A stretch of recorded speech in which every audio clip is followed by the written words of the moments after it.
също от това да посрещнем първите лодки, водачите във временното класиране на днешния етап море-езеро от четвъртото издание на Варна Channel Cup. Напомням, че това състезание вече е трайно в календара на Българската федерация по ветроходство, трайно в календара на Варна, на община Варна, на района Спарухово. Отново припомням, че изпълваме със съдържание морска столица на България. Виждаме водач в класирането, яхта Windwalker от Несебър с шкипер 70-годишният Александър Александров. Следва много плътно от главния виновник за четвъртото издание и въобще за това да го има това ветроходно състезание. Лъчезар Братоев, шкипер на яхта LZ Яхтинг, отличава се с черните си платна. Благодарим още веднъж на господин Братоев, да възнаградим с аплодисменти временните водачи и всички участници в състезанието. Дани, ти си обявявай.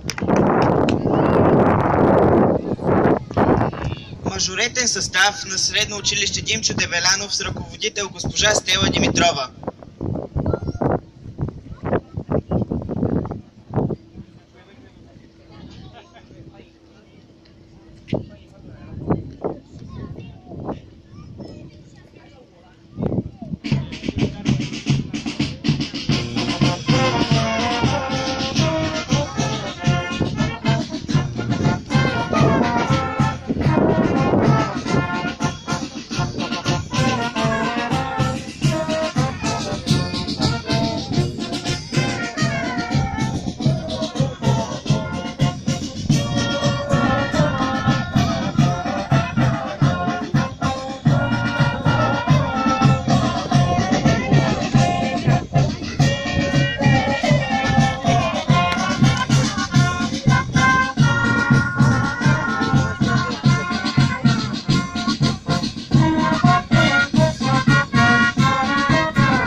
Благодаря още веднъж на изпълнителите. Сега да ми кажете, красиво ли е? Красива ли е гледката? Благодаря ви. Англичаните имат една поговорка за трите най-красиви неща.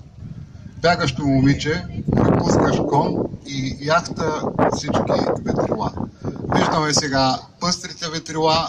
Мога да ви уверя, че Варна и Истанбул са единствените градове в света, които провеждат състезания в канал. Босфорус Къп е едно състезание с много традиции, над 10 години.